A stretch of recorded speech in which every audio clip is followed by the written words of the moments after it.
Hello everyone, welcome to पवन वाग academy. I am Ankita और आज के क्लास में हम लोग मूव कर रहे हैं अपने नेक्स्ट वाले पार्ट की तरफ। Chapter number 14 some basic concepts of organic chemistry या some basic principles of organic chemistry. ठीक है, क्योंकि इसमें पूरे बेसिक्स है भाई ऑर्गेनिक केमिस्ट्री के। उसके नेक्स्ट पार्ट की तरफ ऑफ कोर्स स्टैंडर्ड 11th का। तो गाइज, जैसे कि आप लोगों ने देखा है कि ये जो चैप्टर्स है, चैप्टर नंबर 14 और चैप्टर नंबर 15, ये दो एक्सक्लूसिव चैप्टर्स जो है, ये इतने बढ़िया चैप्टर है ऑर्गेनिक केमिस्ट्री के। जिन्होंने ये दो चैप्टर्स को पढ़ लिया, मुझे नहीं लगता कि उनको कोई ऑर्गेनिक केमिस्ट्री के आगे के चैप्टर्स जो कि 12th में रहेंगे, कोई उसमें प्रॉब्लम जाएगी, क्योंकि उन लोगों के सारे बेसिक कंसेप्ट ये दो चैप्टर्स में क्लियर हो जाएंगे, chapter number 14 and chapter number 15 standard 11th का। ठीक है, तो आप लोग सारे बहुत लकी हो, क्योंकि आप लोग ये चैप्टर्स को देख रहे हो तो आपके सारे बेसिक कंसेप्ट्स क्लियर हो जाएंगे, राइट। चलिए, अब हम लोग मूव कर रहे हैं अपने आगे के पार्ट की तरफ। जैसे कि आप सबको बहुत बढ़िया तरीके से पता है कि चैप्टर 14 और चैप्टर 15 जो है वो बेसिक का तो है, लेकिन वो चैप्टर बहुत ज़्यादा लेंदी भी है, बहुत ज़्यादा वास्ट में भी है और बहुत ज़्यादा डिटेल में भी है ना। तो इसलिए हम लोग को थोड़ा टाइम लग रहा है, क्योंकि हम लोग सारे एग्जाम्पल्स डिस्कस कर रहे हैं। ऐसा नहीं ना कि मैं सिर्फ कंसेप्ट पढ़ा रही हूँ, आगे बढ़ रहे, चलो भाई चलो आगे बढ़ते, ऐसा थोड़ी हम लोग कर रहे हैं। हम लोग कंसेप्ट को पढ़ रहे हैं, उससे रिलेटेड क्वेश्चन को देख रहे हैं, उससे रिलेटेड बेसिक को देख रहे हैं, कैसे उसको करेंगे वो देख रहे हैं। इससे थोड़ा सा ये टाइम कंज्यूमिंग है, लेकिन हाँ, इसका एक प्लस पॉइंट ये है कि आप लोगों के सारे कंसेप्ट एकदम बढ़िया तरीके से क्लियर हो रहे हैं भाई। चलिए, आज के क्लास में जैसे कि मैंने आपको लास्ट टू लास्ट वाले क्लास में बताया था कि जो आपके परमानेंट इलेक्ट्रॉनिक इफेक्ट होते हैं, उसमें टोटल दो टाइप के इफेक्ट होते हैं। पहला इफेक्ट होता है इंडक्टिव इफेक्ट और सेकेंड इफेक्ट होता है आपका रेजोनेंस, राइट। इंडक्टिव इफेक्ट को हम लोगों ने लास्ट वाले क्लास में देखा था, उससे रिलेटेड सारे के सारे एग्जाम्पल्स को भी हमने डिस्कस किया था और देखा था कि इंडक्टिव इफेक्ट के टाइप्स कौन से होते हैं। ये भी देखा था कि इंडक्टिव इफेक्ट के टाइप्स में कौन से ग्रुप आते, और ये भी देखा था कि वो ग्रुप को हम लोग कैसे याद रखेंगे, कैसे आइडेंटिफाई करेंगे। वो सारी ट्रिक्स जो भी थी वो भी हम लोगों ने लास्ट वाले क्लास में ही डिस्कस की थी। So in continuation with the last class, today I am going to take your resonance part. चलिए, नेक्स्ट हेडिंग डालेंगे सारे के सारे रेजोनेंस। ठीक है, चलिए देखते हैं। रेजोनेंस सबसे पॉपुलर कंसेप्ट है आपके ऑर्गेनिक केमिस्ट्री का। मैं यूँ कह सकती हूँ, अगर रेजोनेंस नहीं है तो एरोमेटिसिटी का कोई कंसेप्ट ही अराइज नहीं हो पाएगा। ठीक है भाई, चलिए देखते हैं रेजोनेंस को।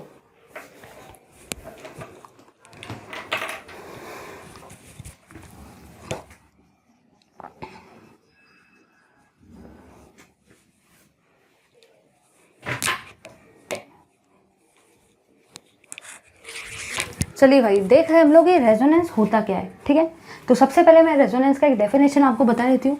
डीलोकेलाइजेशन ऑफ पाई इलेक्ट्रॉन्स, इसको हम लोग पाई इलेक्ट्रॉन्स बोलते हैं। Pi electrons is called as resonance. जो भी आपका डीलोकेलाइजेशन होता है पाई इलेक्ट्रॉन्स का, उसी को हम लोग रेजोनेंस बोलते हैं। दिमाग में सबसे पहला क्वेश्चन ये आता है कि ठीक है ना, आप हमको रेजोनेंस पढ़ा रहे, ठीक है, आप पहले हमको ये तो बताओ कि ये डीलोकेलाइजेशन क्या है। डीलोकेलाइजेशन ही पता नहीं रहेगा तो रेजोनेंस कहाँ से समझेगा, येस और नो। तो चलिए भाई देखते हैं हम लोग ये डीलोकेलाइजेशन क्या होता है। ठीक है, डीलोकेलाइजेशन का मतलब देखो क्या होता है। डीलोकेलाइजेशन का मतलब होता है भाई मूवमेंट। मूवमेंट का मतलब ही होता है मोशन। ठीक है, तो डीलोकेलाइजेशन का मतलब होता है मूवमेंट, मतलब घूमना, मतलब ही मोशन। किसका मोशन? पाई इलेक्ट्रॉन्स का जो भी आपका मूवमेंट होता है, पाई इलेक्ट्रॉन्स का जो भी आपका डीलोकेलाइजेशन होता है, ठीक है, पाई इलेक्ट्रॉन्स का जो भी आपका मोशन होता है, उसी को आप लोग रेजोनेंस बोलते हो। ठीक है, मैं यहाँ पे इलेक्ट्रॉन क्लाउड डेंसिटी का वर्ड यूज़ नहीं कर रही हूँ, क्योंकि वो वर्ड थोड़ा सा डिफिकल्ट है। मुझे आपको कंसेप्ट को समझाना है, ठीक है, ना कि स्टैंडर्ड डेफिनेशन आपके सामने रखना है, इंग्लिश में बोलना है और फिर आपको कुछ समझेगा नहीं, वैसा थोड़ी करना है भाई। अपन को कंसेप्ट आपके दिमाग में फिट करने का है। तो जो भी मूवमेंट रहेगा, जो भी डीलोकेलाइजेशन रहेगा, जो भी मोशन रहेगा आपके पाई इलेक्ट्रॉन्स का, उसी को आप लोग क्या बोलेंगे? रेजोनेंस। ठीक है, चलिए बढ़ते हैं आगे के पार्ट की तरफ। अब सभी लोग यहाँ पे ध्यान देंगे, एकदम बेस्ट तरीके से आपको यहाँ पे ही ध्यान देना है। ठीक है, चलिए अब मैं सबसे पहली जो बात कर रही हूँ ना, वो बात कर रही हूँ रेजोनेंस की इन द बेंजीन। हम लोग रेजोनेंस इन बेंजीन की बात कर रहे हैं, रेजोनेंस इन बेंजीन रिंग। वैसे तो रेजोनेंस हर जगह पे होता है, टेंशन बिल्कुल नहीं लेना है, क्योंकि हम लोग सारी चीज़ें डिस्कस करने वाले हैं। सिर्फ थोड़ा सा पेशेंस रखो भाई, एक के बाद एक सभी कुछ आएगा। अभी हम लोग डिस्कस कर रहे हैं रेजोनेंस इन बेंजीन रिंग, ठीक है। चलिए एक बार समझते हैं ज़रा इस चीज़ को। सभी लोग यहाँ पे एकदम ध्यान से देखेंगे, एकदम ध्यान से देखना है, ठीक है। अगर मैं बेंजीन रिंग की बात करती हूँ तो सभी को पता है कि जो भी आपकी बेंजीन रिंग है वो साइक्लिक है और हेक्सागोनल है ना, सभी को पता है भाई ये बात। ये बेंजीन रिंग कुछ ऐसी होती है, ठीक है। ये जो सभी चीज़ें ना, ये आपके कार्बन एटम ही है। ये जितने भी आपके पॉइंट्स है, जितने भी आपके कार्बन एटम हैं, वो सारे ऐसे रहते हैं। वो बात अलग है कि आधे लोगों को पता ही नहीं रहता है कि कार्बन एटम है। याद रखना है भाई, रिंग ड्रॉ करते हर किसी को आती है, लेकिन मैक्सिमम पब्लिक को पता ही नहीं रहता है कि ये जो कॉर्नर्स है वो एक्चुअली आपके कार्बन एटम है, ठीक है। चलिए आगे बढ़ते हैं। आप लोगों ने यहाँ पे क्या देखा, कोई बता सकता है क्या? आप लोगों ने यहाँ पे ये देखा भाई कि यहाँ पे आपके दो टाइप के बॉन्ड है ना। आपको यहाँ पे दो टाइप के बॉन्ड दिख रहे हैं। एक दिख रहा है आपको कार्बन सिंगल बॉन्ड कार्बन, और एक आपको दिख रहा है कार्बन डबल बॉन्ड कार्बन। ऐसे आपको दो टाइप के बॉन्ड यहाँ दिख रहे हैं। मैं वो नहीं पूछ रही कि कितने कार्बन डबल बॉन्ड दिख रहे, कितने कार्बन, वो नहीं पूछ रही मैं ये पूछ रही हूँ कि यहाँ पे आपको दो टाइप के बॉन्ड दिख रहे हैं। ध्यान से देखना। एक आपको दिख रहा है कार्बन सिंगल बॉन्ड कार्बन, क्योंकि ये दो कार्बन के बीच में सिर्फ और सिर्फ एक ही बॉन्ड है, तो ये हुआ आपका कार्बन सिंगल बॉन्ड कार्बन। अब ज़रा इधर देखो, ये दो कार्बन के बीच में आपके दो बॉन्ड है, मतलब ये दो कार्बन के बीच में आपके डबल बॉन्ड है। तो इसके अंदर में आपको दो टाइप के बॉन्ड दिख रहे हैं। पहला बॉन्ड आपको जो दिख रहा है वो है कार्बन सिंगल बॉन्ड कार्बन, और जो सेकेंड टाइप का बॉन्ड आपको इस रेजोनेंस में दिख रहा है बेंजीन रिंग में, वो दिख रहा है आपको कार्बन डबल बॉन्ड कार्बन। अब ज़रा देखो होता क्या है। अगर आप लोगों ने देखा होगा तो नॉर्मली हम लोग एक चीज़ बोलते हैं, डेटा होता है एक डेटा ये कहता है बॉन्ड लेंथ का कि जो भी कार्बन सिंगल बॉन्ड होता है, कार्बन सिंगल बॉन्ड कार्बन, उसका जो बॉन्ड लेंथ होता है ना, उसका जो भी आपका बॉन्ड लेंथ होता है उसका वैल्यू होता है 154 पिकोमीटर, और जो भी आपका कार्बन डबल बॉन्ड कार्बन होता है उसका वैल्यू होता है 133 पिकोमीटर। तो ये एक डेटा है आपके बॉन्ड लेंथ का, मतलब जो भी आपका बॉन्ड होता है ना उसका लेंथ कितना है। तो कार्बन सिंगल बॉन्ड कार्बन का जो बॉन्ड लेंथ होता है वो होता है 154 पिकोमीटर, और कार्बन डबल बॉन्ड कार्बन का जो भी आपका बॉन्ड लेंथ होता है ना वो कितना होता है 133 पिकोमीटर, ठीक है भाई। अब ज़रा ध्यान से देखना, ध्यान से। दिमाग में तो क्वेश्चन आता है ना, दिमाग में क्वेश्चन ये आता है भाई कि भाई यहाँ पे तो दो टाइप के बॉन्ड है, एक है कार्बन सिंगल बॉन्ड कार्बन और एक है कार्बन डबल बॉन्ड कार्बन। हम लोग ऐसा सोच रहे थे कि जो कार्बन सिंगल बॉन्ड कार्बन है उसका बॉन्ड लेंथ कितना होगा 154 पिकोमीटर, ऐसा हम लोग सोच रहे थे। हम लोग मतलब साइंटिस्ट लोग सोच रहे थे कि बेंजीन रिंग में दो टाइप के बॉन्ड है, कार्बन सिंगल बॉन्ड कार्बन और carbon double bond carbon. Carbon single bond carbon का बॉन्ड लेंथ तो 154 होता है, और कार्बन डबल बॉन्ड कार्बन का कितना होता है बॉन्ड लेंथ 133 पिकोमीटर। ऐसा हम लोग सोच रहे थे कि ये बॉन्ड लेंथ का डेटा होगा, ऐसा हम लोग सोच रहे थे भाई, सोच रहे थे, ये हम लोग सोच रहे थे। इसलिए इसको मैं क्या लिखूंगी, एक्सपेक्टेशन। एक्सपेक्टेशन मतलब जो हम लोग एक्सपेक्ट करते हैं कि ऐसा हो सकता है, सोचते हैं, वो हुआ आपका एक्सपेक्टेशन। लेकिन देखो एक्चुअली क्या होता है, ऑब्जर्व देखो क्या होता है भाई। ये जो भी आपका ये होता है ना, ध्यान से देखना एकदम।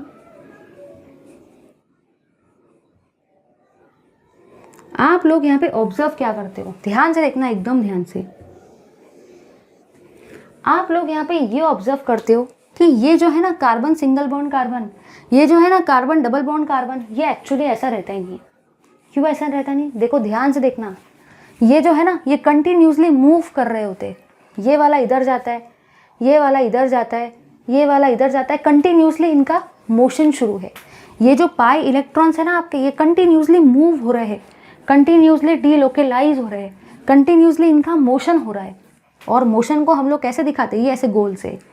ये गोल का मतलब ये हुआ कि जितने भी पाई इलेक्ट्रॉन्स है वो कंटिन्यूसली मूव कर रहे हैं, वो कंटिन्यूसली मोशन में हैं, वो कंटिन्यूसली आपके डीलोकेलाइज हो रहे हैं, इसलिए हम उसको ऐसे इससे दिखाते, क्योंकि वो कंटिन्यूसली क्या हो रहा है, घूम रहे।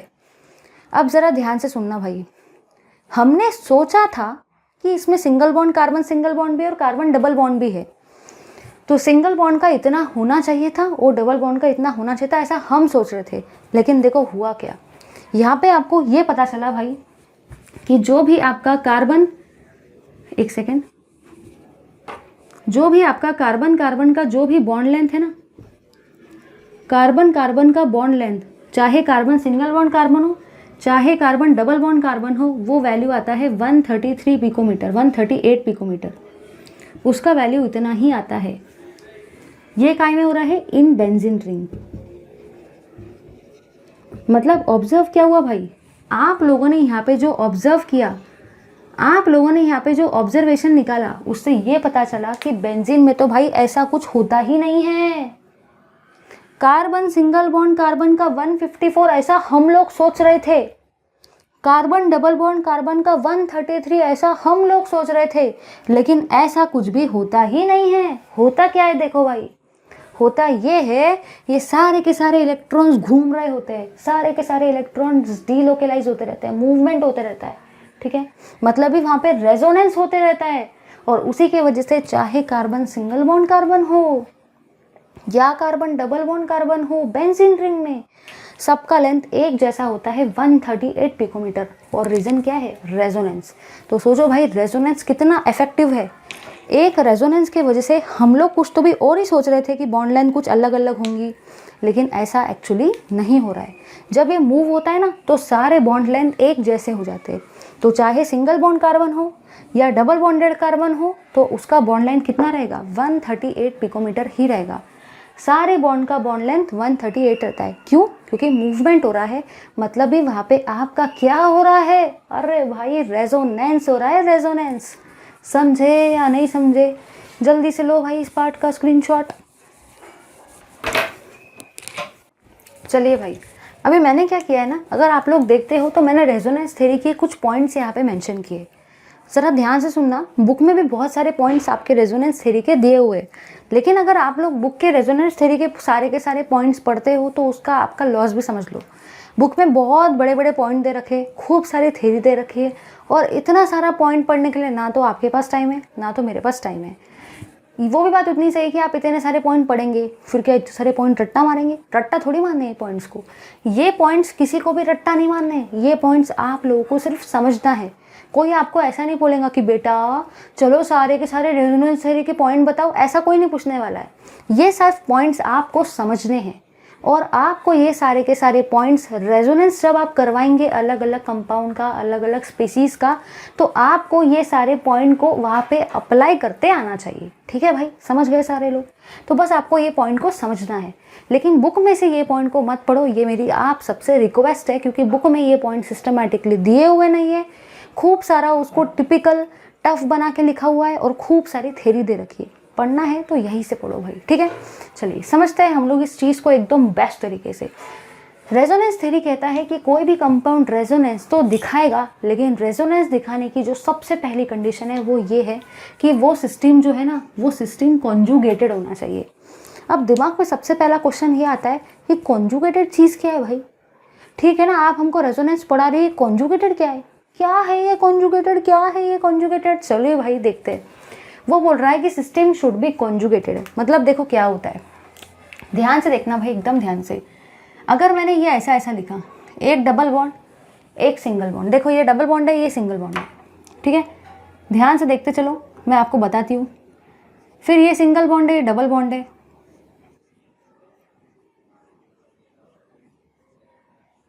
तो आप लोगों ने यहाँ पे क्या देखा कि ये जो आपका सिस्टम है क्या ये कॉन्जुगेटेड है? कॉन्जुगेटेड का मतलब ये होता है कि अल्टरनेट पोजीशन पर डबल और सिंगल बॉन्ड होने चाहिए। अल्टरनेट पोजीशन पर आपके डबल एंड सिंगल बॉन्ड होने चाहिए, डबल एंड सिंगल बॉन्ड।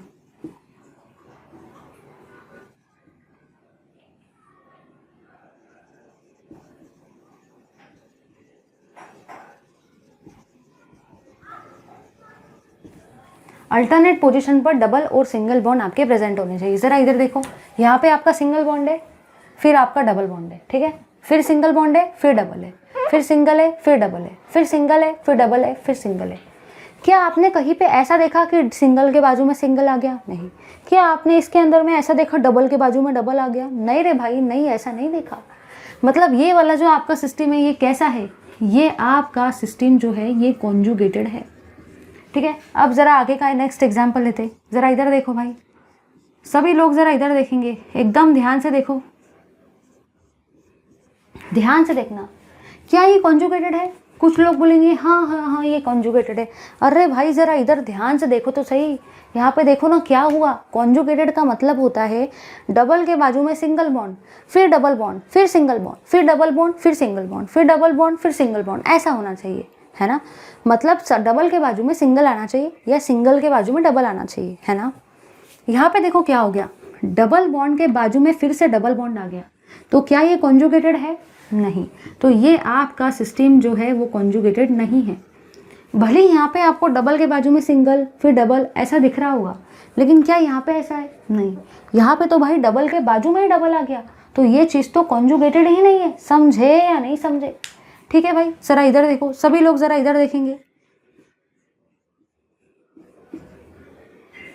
ध्यान से देखो, क्या ये कॉन्जुगेटेड है? कुछ लोग सोचेंगे हाँ हाँ हाँ कॉन्जुगेटेड है। अरे भाई ज़रा इधर देखो, क्या हुआ, सिंगल के बाजू में ही सिंगल आ गया, क्या ये कॉन्जुगेटेड है? नहीं रे बाबा नहीं, ये भी आपका कॉन्जुगेटेड नहीं है। कॉन्जुगेटेड की कंडीशन ये है कि अल्टरनेट पोजीशन पर डबल और सिंगल बॉन्ड होने चाहिए। Single double single double single double single double single, ऐसा। डबल के बाजू में डबल आ गया तो वो कॉन्जुगेटेड नहीं है, सिंगल के बाजू में सिंगल आ गया तो वो कॉन्जुगेटेड नहीं है। अगर कॉन्जुगेटेड नहीं रहेगा तो वो आपको रेजोनेंस भी शो नहीं करेगा। तो रेजोनेंस थ्योरी ये कहता है कि कोई भी स्पेसिस रेजोनेंस तो दिखाएगा, लेकिन पहली कंडीशन ये है कि आपका जो सिस्टम है ना उस पर अल्टरनेट पोजीशन पर डबल और सिंगल बॉन्ड होने चाहिए। मतलब ही आपका जो सिस्टम है वो कॉन्जुगेटेड होना चाहिए। ठीक है भाई, चलिए आई होप अगर आपको इसका स्क्रीनशॉट लेना है तो ले लो, फिर हम लोग नेक्स्ट वाले पॉइंट की तरफ मूव करते हैं। फर्स्ट पॉइंट डिस्कस हो गया, अब नेक्स्ट वाले पॉइंट को हम लोग डिस्कस करते हैं। Pi bonds are not localized. चलिए समझते हैं इस पॉइंट को, क्योंकि मुझे सभी पॉइंट को आपको एकदम बेस्ट वे में समझाना है। ज़रा ध्यान से देखेंगे भाई, सभी लोग एकदम ध्यान से देखेंगे। अगर मैं क्या कर रही हूँ, मैं देखो यहाँ पे क्या कर रही हूँ, मैंने यहाँ पे बेंजीन को ड्रॉ किया है, ये है डबल बॉन्ड, ये है डबल बॉन्ड और ये है डबल बॉन्ड।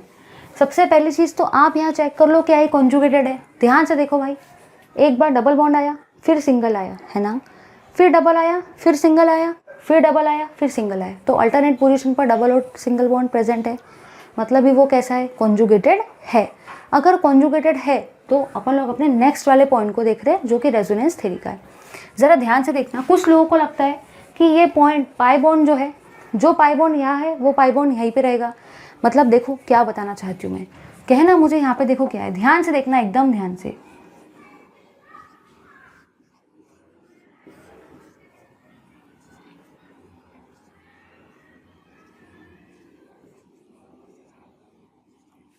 मैंने कार्बनों को नंबर दे दिए, कार्बन 1 2 3 4 5 6, ठीक है। और अब मैं यहाँ पे पाई बॉन्ड ड्रॉ कर रही हूँ। कुछ लोगों को लगता है कि भले ये सिस्टम कॉन्जुगेटेड है तो रेजोनेंस दिखाएगा। ठीक है भाई, हो सकता है, लेकिन ज़रा एक चीज़ इधर देखो, ये जो पाई बॉन्ड है ना, ये पाई बॉन्ड ऐसा नहीं कि ज़रूरी नहीं है कि ये पाई बॉन्ड सिर्फ और सिर्फ हमेशा ज़िंदगी भर लाइफ टाइम कार्बन 1 और कार्बन 2 के बीच में प्रेजेंट रहेगा। ऐसा सोचने की गलती भी मत करना भाई। कुछ लोग सोच रहे होंगे कि ये जो पाई बॉन्ड है ना, मतलब ये जो डबल बॉन्ड है ना, ये कार्बन 4 और कार्बन 3 के बीच में लाइफ टाइम प्रेजेंट रहेगा। भाई ऐसा भी आपको बिल्कुल नहीं सोचना है। कुछ लोग सोचेंगे कि हमेशा ज़िंदगी भर कार्बन नंबर 5 और कार्बन नंबर 6 के बीच में हमेशा डबल बॉन्ड रहेगा। ऐसा भी सोचने की गलती मत करना भाई। देखो होता क्या है, ध्यान से देखो, ध्यान से। ये वाला बॉन्ड इधर आता है, ये वाला बॉन्ड इधर जाता है, ये वाला बॉन्ड इधर जाता है। तो अब देखो क्या होगा, एकदम ध्यान से देखना, एकदम ध्यान से भैया।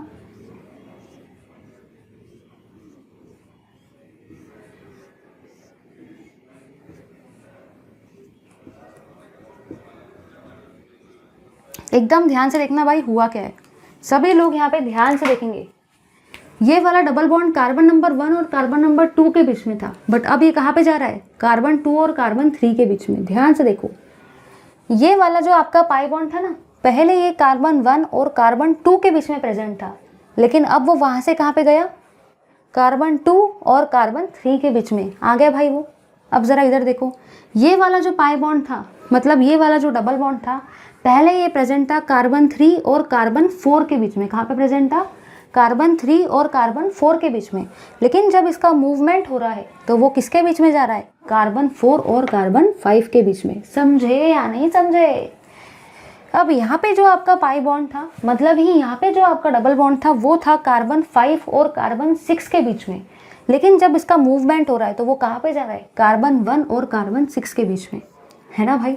तो देखो यहाँ पे हुआ क्या, यहाँ पे ये हुआ भाई कि भले आपका सिस्टम कॉन्जुगेटेड है, भले इसके अंदर में, भले इस बेंजीन के अंदर में डबल बॉन्ड के बाजू में सिंगल बॉन्ड है, फिर डबल बॉन्ड है, फिर सिंगल बॉन्ड है, ठीक है ना, है तो है, मैं क्या करूँ। लेकिन ज़रा इधर देखो, कुछ लोग सोचते हैं कि हमेशा ज़िंदगी भर ये पाई बॉन्ड कार्बन 1 और कार्बन 2 के बीच में रहेगा, तो ऐसा नहीं होता है। ये यहाँ से यहाँ आता है, ये यहाँ से यहाँ जाता है, और ये यहाँ से यहाँ जाता है। मतलब पहले जो कार्बन 1 और कार्बन 2 के बीच में था, अब वो कार्बन 2 और कार्बन 3 के बीच में आ गया। मतलब ये वाला इधर आया, ये वाला इधर गया, और ये वाला इधर आया, तो इसका मूवमेंट हुआ। मतलब आप लोगों ने यहाँ पे क्या देखा, आप लोगों ने यहाँ ये देखा कि ज़रूरी नहीं है कि हमेशा आपके पाई बॉन्ड लोकेलाइज रहते हैं।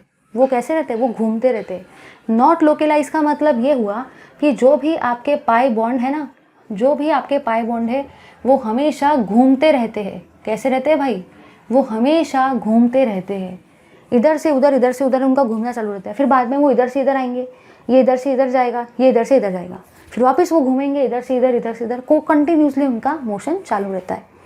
ठीक है भाई, आई होप सभी को सेकंड पॉइंट भी क्लियर हो गया। चलिए मूव करते हैं थर्ड पॉइंट की तरफ। थर्ड पॉइंट कहता है कि resonance structures are written by showing the movement of pi bond. ये अभी देखा भाई कि पाई बॉन्ड जो है वो लोकेलाइज नहीं है, पाई बॉन्ड कंटिन्यूसली घूम रहे हैं। तो वो चीज़ को हम लोग शो कैसे कर रहे हैं, डबल हेडेड एरो से शो कर रहे हैं। ज़रा इधर देखो भाई, ये जो आपका एरो होता है ना, इस टाइप के एरो को हम लोग क्या बोलते हैं, डबल हेडेड एरो। क्या बोलते हैं भाई, double headed arrow. Double headed arrow क्यों, देखो इधर, अगर ये एरो सपोज ऐसा है तो इसको सिंगल हेड बोलते हैं, क्योंकि इसको एक ही साइड सर है। अगर ये एरो ऐसा है तो ये भी सिंगल हेडेड है। लेकिन अगर मैं इस एरो की बात करती हूँ ना, तो इसको दो सर है ना, एक इधर साइड से सर है, एक इधर साइड से सर है, तो आप इसको डबल हेडेड एरो बोलते हो। तो आप जब रेजोनेंस करवाते हो, मतलब है उसके लिए सिस्टम तो कॉन्जुगेटेड होना चाहिए। सेकेंड पॉइंट, वहाँ पे आपका पाई बॉन्ड का मोशन तो होता है, लेकिन काम की चीज़ क्या है, आप वो पाई बॉन्ड के मोशन को शो करते हो by the double headed arrow. देखो हर जगह पे आपको डबल हेडेड एरो दिख रहे हैं, जिसकी हेल्प से आप दिखा रहे हो कि किस तरीके से आपके जो पाई बॉन्ड है ना वो मूव हो रहे हैं। ठीक है भाई, अब सबसे काम की चीज़ जो होती है, पहले मैं ये पॉइंट को डिस्कस नहीं कर रही हूँ, ये पॉइंट को will be discussing at the last guys. ठीक है, first will go two point number 5। Point number 5 ये कहता है कि कार्बन एटम की पोजीशन कभी चेंज नहीं होती। ज़रा इधर देखो, ध्यान से देखेंगे सभी लोग, एकदम ध्यान से देखो। भले पाई बॉन्ड इधर से इधर गया, ठीक है ना, भले ये वाला पाई बॉन्ड इधर से इधर गया, भले ये वाला पाई बॉन्ड इधर से इधर गया, लेकिन ज़रा ध्यान से देखो, पहले जहाँ पे कार्बन 1 था, बाद में भी कार्बन 1 वहीं पे था। तो क्या आपके कार्बन का पोजीशन चेंज हुआ? नहीं रे बाबा। किसका पोजीशन चेंज हो रहा है? डबल बॉन्ड का पोजीशन चेंज हो रहा है, पाई बॉन्ड का पोजीशन चेंज हो रहा है। लेकिन पहले जहाँ पे कार्बन नंबर 1 था, बाद में भी वहाँ पे कार्बन नंबर 1 ही था। पहले जहाँ पे कार्बन नंबर 2 था ना, बाद में भी वहाँ पे कार्बन नंबर 2 ही था। पहले जहाँ पे कार्बन नंबर 3 था ना, बाद में भी वहाँ पे 3 था। 4 जहाँ था, बाद में भी 4 वही था। 5 जहाँ था, बाद में भी 5 वही था। 6 जहाँ था, 6 बाद में भी वही था। भले आपने रेजोनेंस करवाया, भले आपने मूवमेंट ऑफ पाई बॉन्ड करवाई यूजिंग डबल हेडेड एरो, लेकिन याद रखना कार्बन का पोजीशन कभी चेंज नहीं होता भाई। याद रखना, कार्बन का पोजीशन कभी चेंज नहीं होता भाई। जहाँ पे पहले कार्बन था वो जिंदगी भर वहीं पे रहता है, भले पाई बॉन्ड घूमते रहेंगे। इसका मतलब ये नहीं कि आप कार्बन को भी घुमाएंगे। ये रेजोनेंस थ्योरी का सबसे इंपॉर्टेंट पॉइंट है। कार्बन एटम कभी मूव नहीं करते, सिर्फ पाई बॉन्ड ही मूव करते हैं। ठीक है भाई, चलिए अब रेजोनेंस हाइब्रिड क्या है ये मैं आपको अभी समझाने वाली हूँ कि रेजोनेंस हाइब्रिड क्या होता है, एक्चुअल मॉलिक्यूल क्या होता है और कैनोनिकल स्ट्रक्चर क्या होता है। ये अभी हम लोग डिस्कस करने वाले कि कैनोनिकल स्ट्रक्चर क्या है, रेजोनेंस हाइब्रिड क्या है, ये वाले सारे के सारे पॉइंट्स में अभी आप लोगों को डिस्कस करवाऊंगी। तो सबसे पहला पॉइंट क्या है रेजोनेंस थ्योरी का, कि सिस्टम कॉन्जुगेटेड होना चाहिए। मतलब कि सिस्टम में अल्टरनेट पोजीशन पर सिंगल और डबल बॉन्ड प्रेजेंट होने चाहिए। सेकेंड पॉइंट ये है कि भले मूवमेंट होगा पाई बॉन्ड का, भले आप उसको डबल हेडेड एरो से शो करेंगे, लेकिन कभी भी कार्बन एटम का मूवमेंट नहीं होता है। जो कार्बन एटम जहाँ पे था वो वहीं पे रहता है, वो उसका पोजीशन कभी भी चेंज नहीं होता। बाकी सारे पॉइंट मैं अभी आपको डिस्कस करवा रही हूँ। जल्दी से इस पार्ट का स्क्रीनशॉट लो because I will be rubbing this whole, ठीक है। चलिए भाई, अगर नीचे में स्पेस है तो हम लोग नीचे में ही रेजोनेटिंग स्ट्रक्चर्स को डिस्कस कर लेते हैं, ठीक है। चलिए नीचे में ही कर लेते हैं इसको डिस्कस। चलिए भाई, नीचे स्पेस है तो हम लोग नीचे ही डिस्कस कर लेते हैं रेजोनेटिंग स्ट्रक्चर्स ऑफ बेंजीन को। सभी लोग यहाँ पे ध्यान से देखेंगे क्योंकि मैक्सिमम लोगों को रेजोनेटिंग स्ट्रक्चर्स ऑफ बेंजीन जो होता है ना वो ड्रॉ करते नहीं आता। अब नहीं आता तो नहीं आता, कोई बात नहीं ना, अब आ जाएगा, ठीक है भाई। चलिए देखते हैं रेजोनेटिंग स्ट्रक्चर्स ऑफ बेंजीन।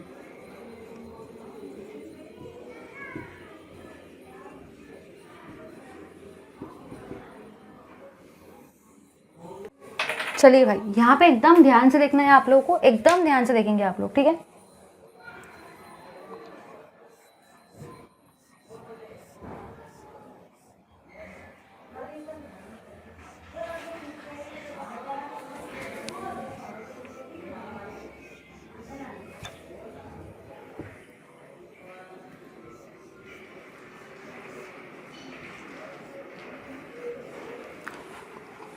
ध्यान से देखना है सभी को। हम लोग रेजोनेटिंग स्ट्रक्चर्स ऑफ बेंजीन को देख रहे हैं।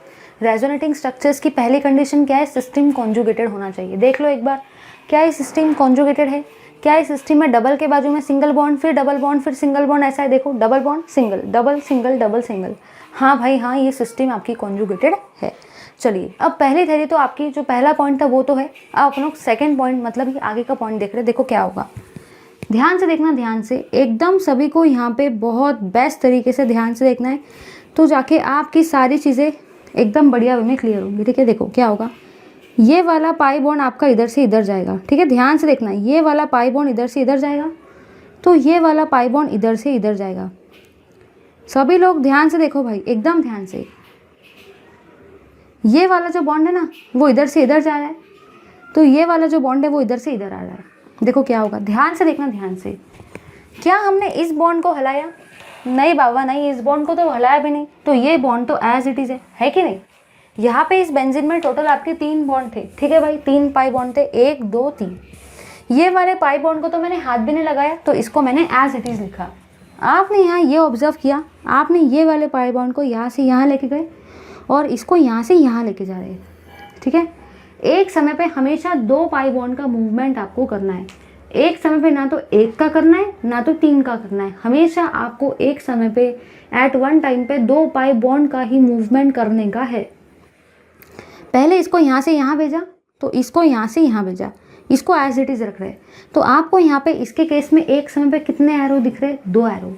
मतलब एक टाइम पे आप लोग कितने पाई बॉन्ड का मूवमेंट करवा रहे हो? 2 पाई बॉन्ड का, ठीक है। इसको हाथ भी नहीं लगा इसलिए इसको एज इट इज़ लिखा। अब ज़रा इधर देखो, जब आपने इसको इधर से इधर लेके गए तो ये वाला इधर आ गया, येस और नो। ध्यान से देखो भाई, ध्यान से। इसको इधर से इधर खींच के लेके गए ना, इधर आ गया पाई बॉन्ड। अब देखो क्या हो रहा है, जो आपका ये वाला पाई बॉन्ड है वो इधर से इधर जा रहा है, मतलब यहाँ पे आपका नेगेटिव चार्ज आ रहा है। ध्यान से देखो, ध्यान से। क्या हुआ, इस बेंजीन रिंग में टोटल आपके पाई बॉन्ड 3 थे। एक समय पे आपको 2 ही पाई बॉन्ड को हिलाना है, एक समय पे आपको 2 ही डबल हेडेड एरो को शो करना है, ठीक है भाई। इस पाई बॉन्ड को आपने टच भी नहीं किया है, तो इस पाई बॉन्ड को आपको सबसे पहले एज इट इज़ देख के लिखना है इसको, ठीक है। अब आपने नेक्स्ट काम क्या किया, ये वाले पाई बॉन्ड को आप इधर से इधर लेके आए, तो हाँ भाई ये इधर आ गया। उसी के साथ में ये वाले पाई बॉन्ड को आप इधर से इधर लेके आए, ठीक है भाई। चलिए अब देखो आगे क्या होगा, आगे देखो क्या होता है, ध्यान से देखना। ये वाला नेगेटिव चार्ज इधर से इधर जाएगा, तो ये वाला जो पाई बॉन्ड है वो आपका इधर से इधर आएगा, ठीक है। ध्यान से देखते चलो, पहले ये वाला पाई बॉन्ड इधर से इधर आए, तो हाँ यहाँ पे पाई बॉन्ड आ गया, और ये वाला पाई बॉन्ड इधर से इधर गया, तो यहाँ पे नेगेटिव चार्ज है, इसको आपने हिलाया भी नहीं था। फिर आपने आगे के स्टेप में क्या किया, ये वाले नेगेटिव चार्ज को इधर से इधर लेके गए और ये वाले पाई बॉन्ड को इधर से इधर। देखो ध्यान से देखो, अभी भी आपको कितने एरो दिख रहे हैं? 2 एरो। कितने मूवमेंट दिख रहे हैं? 2 मूवमेंट, क्योंकि एक समय पे 2 ही मूवमेंट कराना है। क्या आपने इसको अभी हाथ लगाया? नहीं, ये तो एज इट इज़ है ना। आपने मूवमेंट यहाँ पे करवाई, ये तो एज इट इज़ है, तो इसको मैं एज इट इज़ ऐसा लिख दूंगी, ठीक है भाई।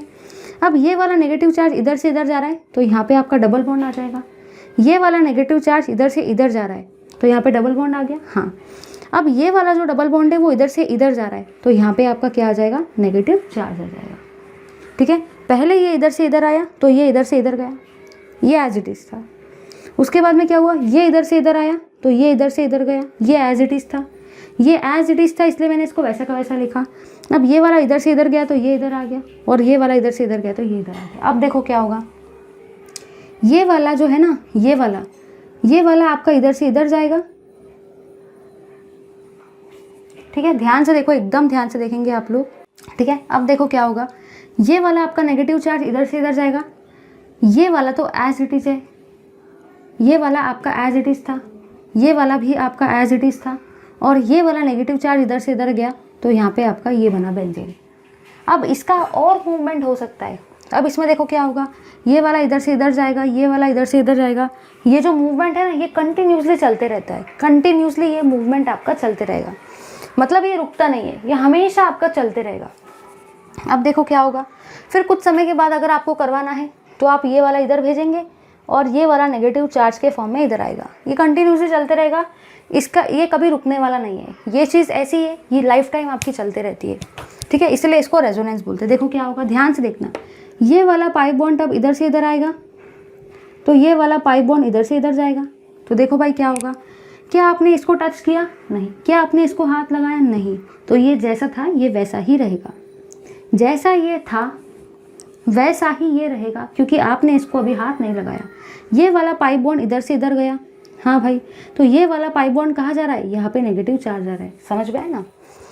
ये वाले पाई बॉन्ड को आपने हाथ नहीं लगाया, ये एज इट इज़ है, इसको इधर से इधर भेजा तो ये इधर से इधर आया।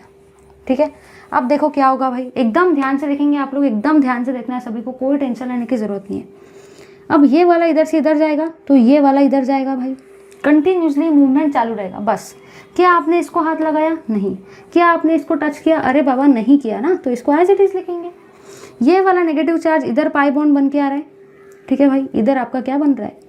इधर आपका पाई बॉन्ड बन रहा है। ठीक है, और ये वाला नेगेटिव चार्ज इधर से इधर जा रहा है तो यहाँ पे आपका नेगेटिव चार्ज आ रहा है ना भाई। अब देखो क्या होगा, ये वाला नेगेटिव चार्ज इधर जाएगा तो यहाँ पे आपका ये वाला स्ट्रक्चर बनेगा। दिमाग में जो सबसे पहला क्वेश्चन आता है वो ये आता है, इसको हम लोग कब तक कराएंगे, कब हमको पता चलेगा कि हमारा रेजोनेंस कंप्लीट हुआ। दिमाग में क्वेश्चन आता है ना कि कब हमको पता चलेगा कि हमारा रेजोनेंस कंप्लीट हुआ या नहीं हुआ।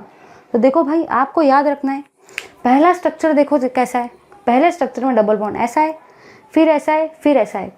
आपको रेजोनेंस तब तक करवाना है जब तक आपके पहले जैसा स्ट्रक्चर लास्ट में ऑब्टेन ना हो, तब तक आपको रेजोनेंस कंटिन्यूसली करवाते ही रहना है। जब आपको ऐसा लगता है कि हाँ, जैसा मेरा पहला वाला स्ट्रक्चर था वैसा लास्ट में फिर से वो स्ट्रक्चर ऑब्टेन हो गया है, तब तक आप लोग उसको करवाएंगे। क्या अब मैं इसके आगे में कोई रेजोनेंस करवाऊंगी? नहीं भाई, अब मैं रुक जाऊंगी, अब मैं इसके आगे में कोई भी और रेजोनेंस नहीं करवाऊंगी। उसके सबसे बड़ा रीज़न ये है क्योंकि जैसा स्ट्रक्चर मेरा पहले था, देखो यहाँ पे डबल बॉन्ड था, यहाँ पे डबल बॉन्ड है, एक ऐसा था, एक ऐसा है, एक ऐसा था, एक ऐसा है। तो जैसा स्ट्रक्चर पहले में था ना, वैसा डुप्लीकेट स्ट्रक्चर मेरा लास्ट में ऑब्टेन हुआ।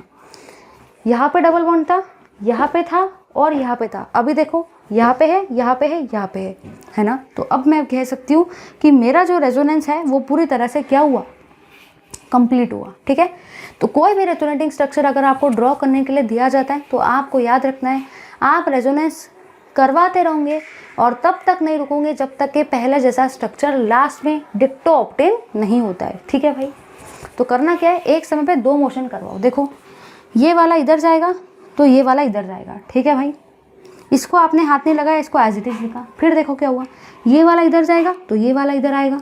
ठीक है भाई, फिर क्या होगा, ये वाला इधर जाएगा, हाँ भाई आ गया। फिर देखो क्या हुआ, ये वाला इधर गया तो ये वाला इधर आया। फिर देखो क्या हुआ, ये वाला इधर गया तो ये वाला इधर आया। फिर देखो क्या हुआ, ये वाला इधर गया और पहले जैसा स्ट्रक्चर लास्ट में ऑब्टेन हो गया। ठीक है भाई, चलिए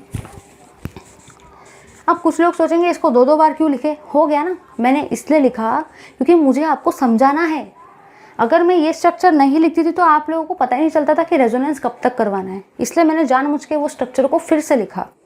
ठीक है भाई, अब ये जो सारे के सारे स्ट्रक्चर्स ऑब्टेन हुए हैं ना, ये सारे के सारे जितने भी स्ट्रक्चर्स आपने यहाँ पे ड्रॉ किए, ये सारे के सारे स्ट्रक्चर्स है आपके रेजोनेंस स्ट्रक्चर्स ऑफ बेंजीन। क्या बोलते हैं भाई इसको, इसको आप लोग बोलते हैं रेजोनेंस स्ट्रक्चर्स ऑफ बेंजीन। इसको आप रेजोनेंस की जगह पर रेजोनेटिंग स्ट्रक्चर्स भी बोल सकते हो, ठीक है। इसको आप रेजोनेटिंग स्ट्रक्चर्स भी बोल सकते हो, रेजोनेटिंग स्ट्रक्चर्स ऑफ बेंजीन। ये सारे के सारे आपके रेजोनेटिंग स्ट्रक्चर्स है। ये भी पॉइंट को आपको याद रखना है कि सारे के सारे रेजोनेटिंग स्ट्रक्चर्स को ही हम लोग कैनोनिकल स्ट्रक्चर्स भी बोलते हैं। तो ये रेजोनेटिंग स्ट्रक्चर्स ऑफ बेंजीन को आप लोग कैनोनिकल स्ट्रक्चर भी बोल सकते हो भाई। क्या बोल सकते हो?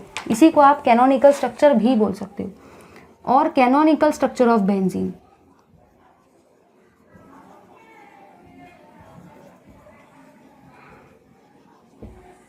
ठीक है भाई। सभी को ये चीज़ एकदम बेस्ट वे में याद रखना है कि रेजोनेटिंग स्ट्रक्चर्स का ही एक और नाम है कैनोनिकल स्ट्रक्चर। कभी कभी आपको कोई पूछता है कि draw the canonical structures of benzene, तो रेजोनेटिंग स्ट्रक्चर्स तो हर किसी को ड्रॉ करते आते हैं, लेकिन आधे से ज़्यादा पब्लिक को यही पता नहीं रहता है कि रेजोनेटिंग स्ट्रक्चर का ही दूसरा नाम है कैनोनिकल स्ट्रक्चर। ठीक है भाई, याद रहेगा सबको? ठीक है, चलिए अब अपना जो नेक्स्ट काम का जो पॉइंट है जो मुझे आपको डिस्कस करवाना है वो सुनो क्या है। वो पॉइंट जो है वो ये है कि एक स्ट्रक्चर जो रहता है ना वो ऐसा रहता है। ध्यान से देखना भाई, ये जो स्ट्रक्चर है ये ऐसा है। यहाँ पे आप लोगों ने ये देखा कि यहाँ पे आपको एक भी पाई बॉन्ड दिख नहीं रहा है। ये स्ट्रक्चर कुछ ये बता रहा है कि यहाँ पे सारे के सारे पाई बॉन्ड कंटिन्यूसली मूव कर रहे हैं। तो इतने सारे स्ट्रक्चर लिखने की जगह पे मैंने इसका ये वाला स्ट्रक्चर लिखा, और ये वाला स्ट्रक्चर ये बता रहा है कि सारे के सारे जितने भी मेरे पाई बॉन्ड है ना, सारे के सारे पाई बॉन्ड वो कंटिन्यूसली मूव कर रहे हैं। तो ये स्ट्रक्चर्स को पता है आप लोग क्या बोलते हो? ये स्ट्रक्चर को आप बोलते हो रेजोनेंस हाइब्रिड। इसको आप लोग क्या बोलते हो? Resonance hybrid. क्योंकि ये वाला जो स्ट्रक्चर है ना, ये ऐसा स्ट्रक्चर है जिसमें ये सभी स्ट्रक्चर के इक्विवेलेंट जितनी एनर्जी है। ये जो स्ट्रक्चर है, ये स्ट्रक्चर एक अकेला ऐसा स्ट्रक्चर है जिसके सामने ये सब लोग कुछ भी नहीं है। ये स्ट्रक्चर सबसे ज़्यादा पावरफुल स्ट्रक्चर है, ठीक है, सबसे ज़्यादा स्टेबल स्ट्रक्चर है ये वाला। तो ये होता है रेजोनेंस हाइब्रिड। मतलब हम लोग ये कह सकते हैं कि भले भाई रेजोनेटिंग स्ट्रक्चर्स तो बहुत सारे हैं, लेकिन ये वाला रेजोनेटिंग स्ट्रक्चर सबसे ज़्यादा स्टेबल है। और जो भी रेजोनेटिंग स्ट्रक्चर सबसे ज़्यादा स्टेबल होता है, उसी रेजोनेटिंग स्ट्रक्चर्स को आप लोग क्या बोलते हो? Resonance hybrid. रेजोनेंस हाइब्रिड जो होता है वो सबसे ज़्यादा मोस्ट स्टेबल होता है, सबसे ज़्यादा स्टेबल, मोस्ट स्टेबल। ठीक है, देखो मैंने यहाँ पे लिखाया था कि जो भी आपका रेजोनेंस हाइब्रिड होता है वो सबसे स्टेबल होता है। आई होप अभी सबको ये पॉइंट समझ में आया है। देखो याद रखना, एक बिल्ली रहती है, ठीक है भाई, एक बिल्ली रहती है। सपोज ये बिल्ली है और इस बिल्ली के टोटल 4 बच्चे हैं। ये एक बच्चा है, ये दूसरा बच्चा है, तीसरा बच्चा है और चौथा बच्चा है। ये बिल्ली के टोटल आपके 4 बच्चे भाई। 2 आके दिखा देती हूँ मैं, 4 बच्चे। लेकिन 4 बच्चे में से आप लोग जनरली ऑब्जर्व करते हो जो एक बच्चा रहता है ना, वो बहुत ही ज़्यादा स्ट्रांग रहता है, बहुत ज़्यादा एक्टिव रहता है। बिल्ली भी वो वाले बच्चे को सबसे ज़्यादा पसंद करती है क्योंकि वो बच्चा सबसे ज़्यादा एक्टिव रहता है, सबसे ज़्यादा सभी बातों में वो बहुत ज़्यादा एक्टिव रहता है। इसलिए जो बिल्ली रहती है ना, मतलब जो ये 4 बच्चों की जो मम्मी रहती है, वो सबसे ज़्यादा पसंद उसी बच्चे को करती है जो सबसे ज़्यादा स्ट्रांग होता है, सबसे ज़्यादा एक्टिव होता है ना। बच्चे तो सारे बिल्ली के ही है, यही बिल्ली के 4 बच्चे हैं, ठीक है। मतलब ये चारों बच्चों की माँ जो है वो जो एक ही बिल्ली है, इसी बिल्ली के 4 बच्चे। लेकिन चारों बच्चे में एक बच्चा जो होता है जनरली वो सबसे ज़्यादा एक्टिव होता है, ऐसा ऑब्जर्व होता है जनरल केसेस में, और बिल्ली भी सबसे ज़्यादा उसी को पसंद करती है। तो भले ही बेंजीन रिंग के बहुत सारे अलग अलग स्ट्रक्चर्स है, जैसे बिल्ली के बहुत सारे बच्चे हैं, वैसे बेंजीन रिंग के बहुत सारे स्ट्रक्चर्स है, रेजोनेटिंग स्ट्रक्चर्स। लेकिन सभी के सभी रेजोनेटिंग स्ट्रक्चर में, सभी के सभी बच्चों में एक बच्चा ऐसा है जो बहुत ज़्यादा स्टेबल है, बहुत ज़्यादा स्ट्रॉन्ग है। सभी के सभी रेजोनेटिंग स्ट्रक्चर में एक स्ट्रक्चर ऐसा है जो सबसे ज़्यादा स्टेबल है, और वो स्ट्रक्चर का नाम क्या है भाई? Resonance hybrid. रेजोनेंस हाइब्रिड एक ऐसा स्ट्रक्चर है जो सारे के सारे रेजोनेटिंग स्ट्रक्चर में सबसे ज़्यादा स्टेबल है। जैसे वो बिल्ली का सबसे स्ट्रॉन्ग वाला बच्चा, सबसे स्टेबल वाला बच्चा होता है। भले ही चारों बच्चे हैं लेकिन एक सबसे स्टेबल है, भले ही सभी रेजोनेटिंग स्ट्रक्चर है लेकिन एक सबसे स्टेबल है जिसका नाम है रेजोनेंस हाइब्रिड। जल्दी से लो इस पार्ट का स्क्रीनशॉट, फिर हम लोग मूव करते हैं अपने आगे के पार्ट की तरफ। चलिए भाई, जैसे कि मैंने आप लोगों को प्रॉमिस किया था कि सारे कंसेप्ट तो मैं आपको पढ़ाऊंगी, लेकिन जितने भी क्वेश्चन यहाँ पेपर इस बुक के अंदर में दिए वो भी मैं आपको सब सॉल्व कराऊंगी, ठीक है भाई। तो चलिए इसी के साथ साथ हम लोग डिस्कस करते हैं हमारा प्रॉब्लम नंबर 14.8 जो कि आपको दे रखा है पेज नंबर 226 के ऊपर में। चलिए गाइस देखते हैं अपने हम लोग प्रॉब्लम नंबर 14.8 को, जो कि दे रखा है पेज नंबर 226 पर। चलिए देखते हैं भाई प्रॉब्लम 14.8। ठीक है भाई, देखो क्या बोला है आपको। वो पूछ रहा है identify the species that contains A conjugated system of pi bonds. वो आपको बोल रहा है कि आइडेंटिफाई करो कि सिस्टम में conjugated system of pi bond है या नहीं है। मतलब वो आपको ये पूछ रहा है कि जो भी आपकी सिस्टम है वो कॉन्जुगेटेड है या नहीं है, ये आपको प्रेडिक्ट करना है कि आपकी जो भी सिस्टम है ना भाई वो कॉन्जुगेटेड है या नहीं है, ये आपको प्रेडिक्ट करना है। उसने ये नहीं बताया कि कॉन्जुगेटेड का मतलब क्या होता है, ठीक है भाई। अगर उसने कॉन्जुगेटेड का मतलब बता दिया होता था ना तो ये क्वेश्चन तो सबसे हो जाता है जिसने कभी रेजोनेंस थ्योरी को पढ़ा भी नहीं है। क्वेश्चन तो बड़ा आसान है, लेकिन उन्हीं के लिए जिनको पता है कि कॉन्जुगेटेड का मतलब ही क्या होता है, alternate, double and single bond. चलिए भाई इधर आओ सारे के सारे। देखो पहला एग्जाम्पल आपको प्रॉब्लम 14.8 में क्या दिया हुआ है।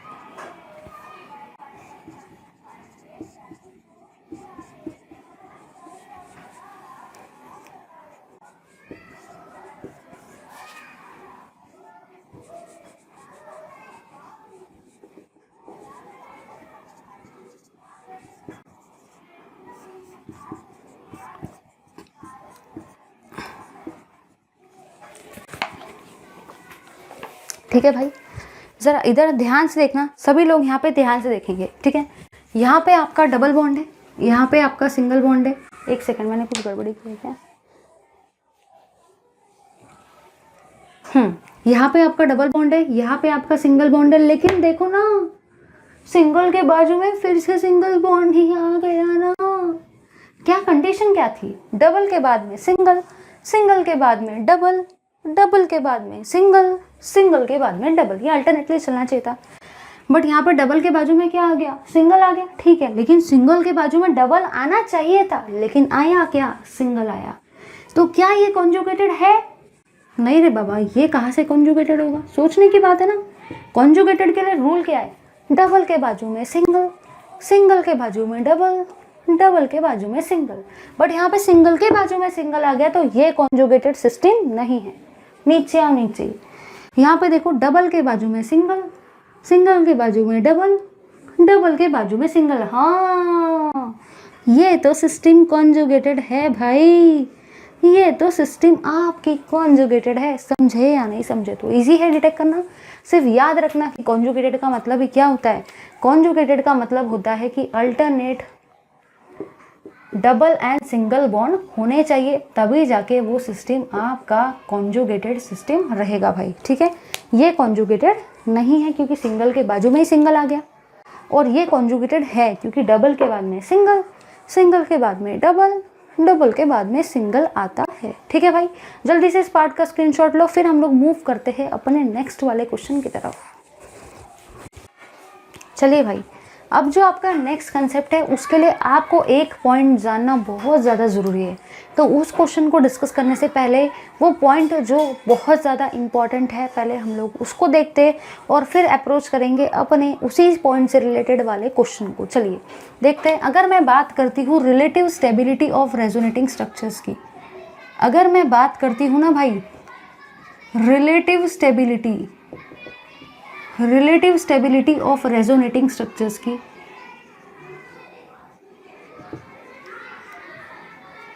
Relative stability of resonating structures की अगर मैं बात करती हूँ,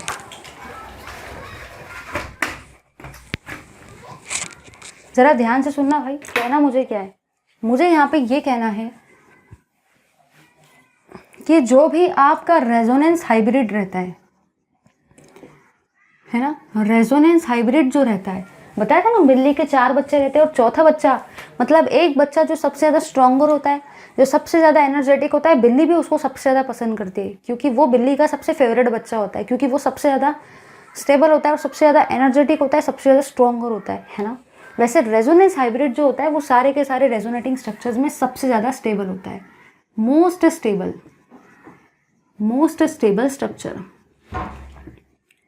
इसी के अलावा देखो सेकेंड पॉइंट क्या होता है, resonating structures, if the resonating structures are equivalent,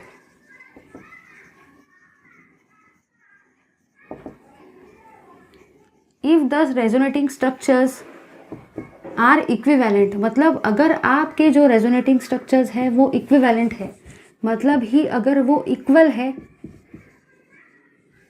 then they are equally stable. तो पहला चीज मैंने आपको ये बताया कि रेजोनेटिंग स्ट्रक्चर्स जो होते हैं उन सब में रेजोनेंस हाइब्रिड सबसे स्टेबल है। और सेकेंड पॉइंट मैं आपको यहाँ ये बता रही हूँ कि रेजोनेटिंग स्ट्रक्चर्स जो है अगर वो एक जैसे है, अगर दो रेजोनेटिंग स्ट्रक्चर्स जो है, देखो भाई ध्यान से देखो, जैसा ये काला मार्कर है वैसा ही ये काला मार्कर है, देखो भाई ध्यान से देखो, तो ये दोनों मार्कर कैसे है, एक जैसे है। क्या ये दोनों मार्कर एक जैसे है? नहीं भाई नहीं, ये तो ब्लैक है ये तो ब्लू है।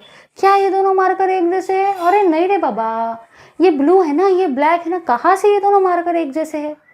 अगर मार्कर एक जैसे नहीं रहेंगे तो क्या इनकी एनर्जी सेम रहेगी? नहीं। क्या इनका कलर सेम रहेगा? अरे भाई नहीं रे बाबा, ध्यान से देखो, ये मार्कर का कलर ब्लू है, ये मार्कर का कलर ब्लैक है। क्यों? क्योंकि ये दोनों मार्कर एक जैसे नहीं हैं, ये दोनों मार्कर इक्विवेलेंट नहीं है, इसलिए ये दोनों मार्करों के कलर भी कैसे है, डिफरेंट है। ठीक है, अगर मैं ये भी ब्लैक ले लूँ और ये भी मैं ब्लैक ले लूँ तो आप लोगों ने अब यहाँ क्या देखा कि ये मार्कर जो है और ये मार्कर जो है ये इक्विवेलेंट है। क्यों? क्योंकि इसका भी कलर ब्लैक है, इसका भी कलर ब्लैक है, तो ये दोनों मार्कर आपके इक्विवेलेंट हुए। इन द सिमिलर फैशन आप लोगों ने यहाँ ये जाना कि अगर एक रेजोनेटिंग स्ट्रक्चर बिल्कुल दूसरे रेजोनेटिंग स्ट्रक्चर के जैसा दिखता होगा, अगर एक रेजोनेटिंग स्ट्रक्चर दूसरे रेजोनेटिंग स्ट्रक्चर के जैसा दिखता होगा तो वो दोनों के दोनों रेजोनेटिंग स्ट्रक्चर्स कैसे रहेंगे? कैसे रहेंगे भाई? इक्वली स्टेबल रहेंगे। ठीक है ना। अगर एक रेजोनेटिंग स्ट्रक्चर दूसरे रेजोनेटिंग की स्ट्रक्चर के जैसा ही है, बिल्कुल उसका इक्वल है, बिल्कुल उसका इक्विवेलेंट है, जैसा ये दिखता है बिल्कुल वैसा ही ये दिखता है, तो जाके वो इक्वली स्टेबल रहेंगे। जैसे ये ब्लैक मार्कर और ये ब्लैक मार्कर इक्वल है, इक्वल क्यों? क्योंकि इनका कलर सेम है, तो ये चलेंगे भी same. In the same fashion अगर दो रेजोनेटिंग स्ट्रक्चर इक्वल है, इक्विवेलेंट है, एक जैसे दिखते हैं, तो उनकी स्टेबिलिटी भी एक जैसी ही रहेगी। ठीक है, चलिए क्वेश्चन को डिस्कस करते हैं भाई। हम लोग कर रहे हैं अपने प्रॉब्लम नंबर 14.9 को डिस्कस। चलिए देखते हैं प्रॉब्लम 14.9 को। प्रॉब्लम 14.9 के कहते हैं right the resonating structures of HCOO minus. वो आपको बोल रहा है कि रेजोनेटिंग स्ट्रक्चर्स लिखो, राइट द रेजोनेटिंग स्ट्रक्चर्स। वो आपको रेजोनेटिंग स्ट्रक्चर्स को लिखने के लिए बोल रहा है कि लिखो भाई रेजोनेटिंग स्ट्रक्चर्स क्या होते हैं। इसी के साथ में वो आपको बोल रहा है and comment on their relative stability. इसी के साथ साथ आपको रिलेटिव स्टेबिलिटी के बारे में भी बताने का है। तो रेजोनेटिंग स्ट्रक्चर्स भी आपको ड्रॉ करना है और वो सारे के सारे रेजोनेटिंग स्ट्रक्चर्स का आपको रिलेटिव स्टेबिलिटी भी बताने का है। ठीक है भाई, चलिए सारे के सारे एकदम बेस्ट वे में। पहले एक चीज़ इधर समझ लो, बहुत काम की चीज़ आपको बता रही हूँ जो आधे से ज़्यादा पब्लिक को पता ही नहीं रहता है, और जानने के बाद वो सब बहुत ज़्यादा खुश हो जाएंगे क्योंकि ये मैंने निकाला है। देखो भाई, ऑक्सीजन जो होता है उसको अपन लोग नॉर्मली ऐसा लिखते हैं, कोई भी ऑक्सीजन आइटम जो होता है ना उसको हम लोग ऐसा लिखते हैं, है ना। एक लोन पेयर ऊपर होता है और एक लोन पेयर आपका नीचे होता है। ठीक है, एक लोन पेयर ऊपर और एक लोन पेयर नीचे। इसी को देखो आप कैसे लिख सकते हैं, यहाँ पे बॉन्ड टोटल कितने हैं भाई? 2 बॉन्ड है। देखो एक बॉन्ड ये है और एक बॉन्ड ये है, तो देखो भाई इसको ऐसा भी लिख सकते हैं कि ध्यान से देखना। हाँ भाई हाँ, लिख सकते हैं, ध्यान से देखो। ये आपका एक ऑक्सीजन आइटम है, यहाँ पे भी आपका एक ही ऑक्सीजन आइटम है। इस ऑक्सीजन आइटम ने टोटल 2 बॉन्ड बनाए। हाँ, तो इस ऑक्सीजन आइटम ने भी टोटल 2 बॉन्ड बनाए। इस ऑक्सीजन के पास टोटल 4 इलेक्ट्रॉन है, मतलब ही 2 लोन पेयर है। हाँ, तो इस ऑक्सीजन के पास में टोटल 2 ही लोन पेयर है, तो ये दोनों एक जैसे है ना। तो आप ऑक्सीजन को ऐसा भी लिख सकते हैं, एक साइड इधर बॉन्ड एक साइड इधर बॉन्ड, और एक लोन पेयर इधर, एक लोन पेयर इधर, 2 बॉन्ड है, 2 लोन पेयर है, यहाँ पे भी 2 बॉन्ड है, 2 लोन पेयर है। ऑक्सीजन का तीसरा रूप देखो कैसा है भाई। तीसरा रूप ऐसा होता है कि अगर वो एक ही बॉन्ड बनाता है तो उसके पास में जो टोटल लोन पेयर रहेंगी ना, वो देखो कितनी रहेगी, वो रहेगी 3 लोन पेयर। अच्छे से अपन लोग ड्रॉ करते हैं।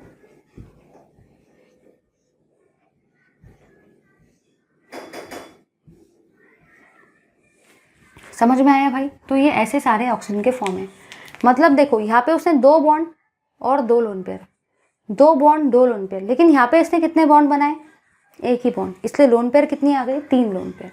ठीक है, तो याद रखना है कि अगर ऑक्सीजन 2 बॉन्ड बनाता है तो 2 लोन पेयर आएंगी, लेकिन अगर ऑक्सीजन एक ही बॉन्ड बनाता है तो उसके पास लोन पेयर कितनी आएंगी, 1 2 3 लोन पेयर। ठीक है, आई होप सभी को ये पॉइंट एकदम ही बेस्ट वे में क्लियर हो गया।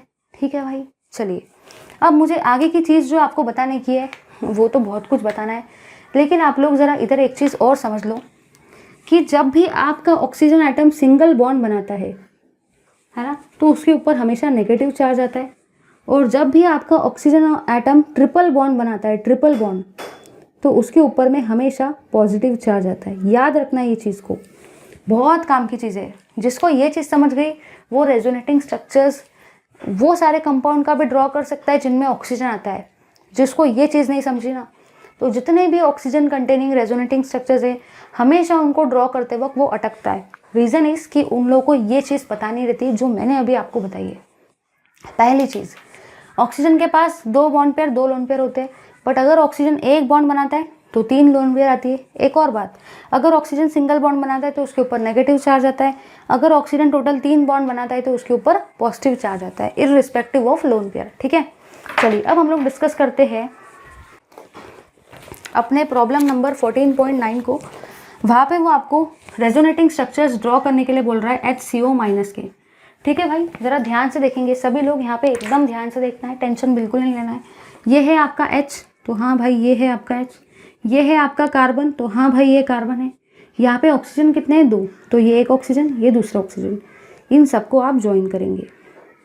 ठीक है, ध्यान से देखना, ध्यान से, हाँ एकदम ध्यान से देखो। ठीक है, फिर से मैं एक और उसको ड्रॉ करती हूँ। ये है H, ये है मेरा C, ये है मेरा O, और ये भी है मेरा O। तो एक H है दोनों तरफ, एक C है दोनों तरफ, और 2 ऑक्सीजन है दोनों तरफ। ठीक है, ऐसा मैंने इसको लिखा। एक ऑक्सीजन के ऊपर वो आपको नेगेटिव चार्ज बता रहा है। ज़रा ध्यान से देखना, यहाँ पे नेगेटिव चार्ज एक ही है, तो एक ही ऑक्सीजन के ऊपर में नेगेटिव चार्ज आएगा। कुछ लोगों को क्या लगता है पता है, कुछ लोगों को लगता है कि दोनों के दोनों ऑक्सीजन के ऊपर नेगेटिव चार्ज आएगा। पहले देख लेना चाहिए भाई कि नेगेटिव चार्ज तो एक ही है, तो एक ही ऑक्सीजन के ऊपर नेगेटिव चार्ज आएगा ना, दोनों के ऊपर कहाँ से आएगा। ठीक है, चलिए अब सभी लोग यहाँ पे ध्यान से देखेंगे, एकदम ध्यान से देखना है भाई सभी को, एकदम ध्यान से।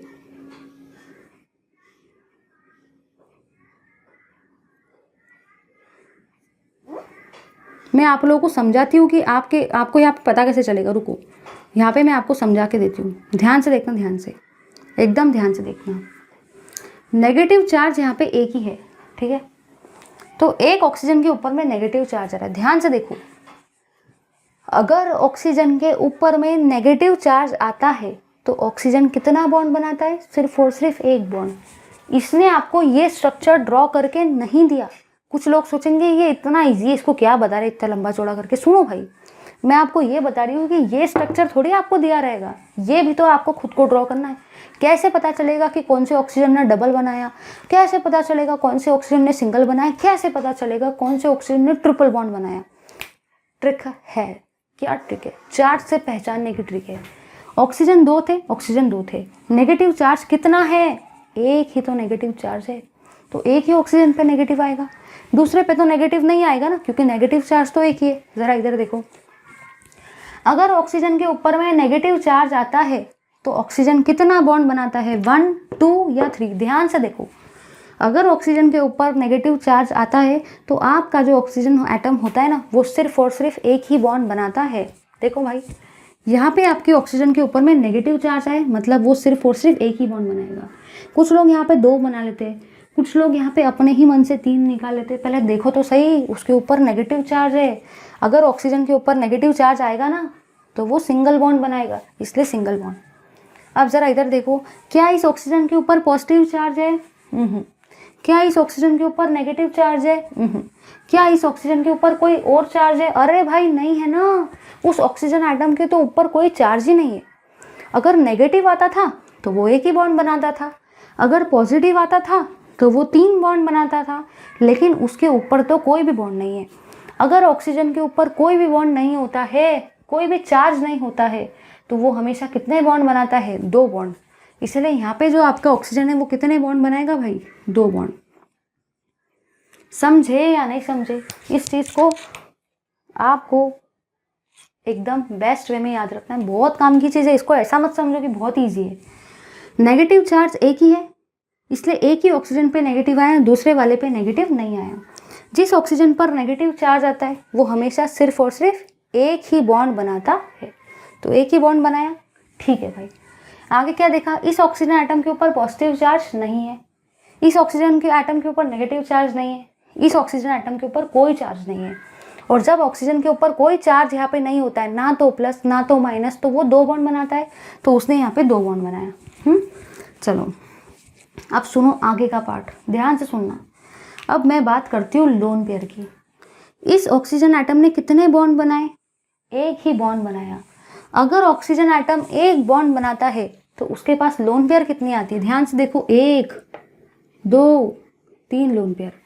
अगर ऑक्सीजन एटम सिर्फ और सिर्फ एक ही बॉन्ड बनाता है ना, तो उसके पास टोटल 3 लोन पेयर आती है। तो ये हुआ आपका 1, ये हुआ आपका 2 और ये हुआ आपकी 3 लोन पेयर। आई होप सभी को ये पॉइंट समझ में आया। नेगेटिव चार्ज एक था, इसलिए एक ही ऑक्सीजन पर नेगेटिव आया, दूसरे वाले पर नहीं आया। सेकेंड पॉइंट, जब नेगेटिव आता है तो ऑक्सीजन सिर्फ सिंगल बॉन्ड बनाता है, तो सिंगल बॉन्ड बनाया। यहाँ पे कोई चार्ज नहीं था, ना तो पॉजिटिव ना तो नेगेटिव। अगर कोई चार्ज नहीं लेता है तो ऑक्सीजन डबल बनाता है। फिर मैंने आपको ये बताया कि अगर ऑक्सीजन सिंगल बॉन्ड बनाता है, अगर ऑक्सीजन आपका सिंगल बॉन्ड बनाता है तो उसके ऊपर कितने लोन पेयर आते हैं? देखो, 1 lone pair, 2 lone pair, 3 lone pair, 1 2 3 lone pair, क्योंकि उसने सिंगल बॉन्ड बनाया। तो यहाँ पे 1 लोन पेयर आई, दूसरी आई, तीसरी आई। अब जरा इधर देखो, यहाँ पे आपके ऑक्सीजन ने टोटल कितने बॉन्ड बनाए? 2 बॉन्ड। अगर आपका ऑक्सीजन टोटल 2 बॉन्ड बनाता है तो लोन पेयर भी कितनी आती है? जरा देखो भाई, 2 लोन पेयर आती है। अगर ऑक्सीजन 2 बॉन्ड बनाता है तो लोन पेयर भी 2 आती है। तो ये हुई आपकी 1 लोन पेयर, ये हुई आपकी सेकेंड लोन पेयर। बहुत काम की चीज़ है, कोई नहीं बताता है पढ़ाते वक्त। अब देखो यहाँ पे क्या होगा, यहाँ पे भी वैसे ही होगा। ये वाला नेगेटिव चार्ज इधर जाएगा और ये वाली चीज़ इधर जाएगी, मतलब यहाँ पे भी आपको वही वाला रेजोनेंस करवाने का है। देखो भाई क्या होता है, ध्यान से देखेंगे सभी लोग कि यहाँ पे हो क्या रहा है। ये वाला नेगेटिव चार्ज इधर आ रहा है, तो यहाँ पे सिंगल बॉन्ड का क्या बन जाएगा? Double bond. ये वाला डबल बॉन्ड इधर जा रहा है, तो यहाँ पे आपका नेगेटिव चार्ज आ जाएगा। ध्यान से सुनो, ये वाला नेगेटिव चार्ज इधर से इधर आया है ना, तो सिंगल बॉन्ड का कन्वर्शन काय में हो गया? सिंगल बॉन्ड का कन्वर्शन हो गया आपके डबल बॉन्ड में। और ये वाला इधर से इधर गया, तो डबल बॉन्ड का कन्वर्शन काय में हो गया? सिंगल बॉन्ड में। ठीक है भाई, चलिए अब हम लोग देते हैं लोन पेयर्स को। लोन पेयर को दे देते हैं, ध्यान से देखना, ध्यान से। इस ऑक्सीजन के पास में नेगेटिव चार्ज है, इसलिए इसने सिर्फ और सिर्फ एक ही बॉन्ड बनाया। अगर ऑक्सीजन सिर्फ और सिर्फ एक ही बॉन्ड बनाता है तो उसके पास लोन पेयर कितनी आती है? 1 2 3। अगर ऑक्सीजन सिर्फ और सिर्फ एक ही बॉन्ड बनाता है ना, तो उसके पास टोटल लोन पेयर 3 आती है। तो 1 लोन पेयर, दूसरी लोन पेयर, और ये है आपकी तीसरी लोन पेयर। यहाँ पे आपके ऑक्सीजन ने कितने बॉन्ड बनाए? 2 बॉन्ड। अगर ऑक्सीजन 2 बॉन्ड बनाता है तो लोन पेयर भी कितनी आती है? 2। तो ये हुई 1 लोन पेयर, ये हुई दूसरी लोन पेयर, कैसे भी लिख सकते हैं।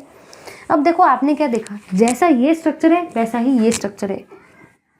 तो आप लोगों ने यहाँ पे ये देखा कि जो भी आपके रेजोनेटिंग स्ट्रक्चर है ना, जो भी आपके रेजोनेटिंग स्ट्रक्चर है 1 and 2 रेजोनेटिंग स्ट्रक्चर्स कैसे है? Are equivalent. इक्विवेलेंट का मतलब ही होता है इक्वल। ये दोनों के दोनों रेजोनेटिंग स्ट्रक्चर एक जैसे हैं, ये दोनों के दोनों रेजोनेटिंग स्ट्रक्चर्स आपके इक्विवेलेंट है। इसी का मतलब ये हुआ, so both the structure, both 1 and 2 resonating structure are equally stable. जैसे कि मैंने अभी आपको बताया था भाई कि कोई भी 2 स्ट्रक्चर तभी जाके इक्वली स्टेबल रहते हैं जब वो इक्विवेलेंट होते हैं। अगर इक्वल रहेंगे तभी जाके इक्वली स्टेबल रहेंगे। ये दोनों रेजोनेटिंग स्ट्रक्चर इक्वल है, इसलिए ये दोनों रेजोनेटिंग स्ट्रक्चर आपके इक्विवेलेंट भी है। ठीक है, जल्दी से इस पार्ट का स्क्रीनशॉट लो। ये वाला जो पॉइंट था ये सबसे ज़्यादा इंपॉर्टेंट है। ठीक है भाई, okay then, thank you very much for watching this video. Keep watching my video, please do like, share, comment and subscribe to our channel. Thank you very much.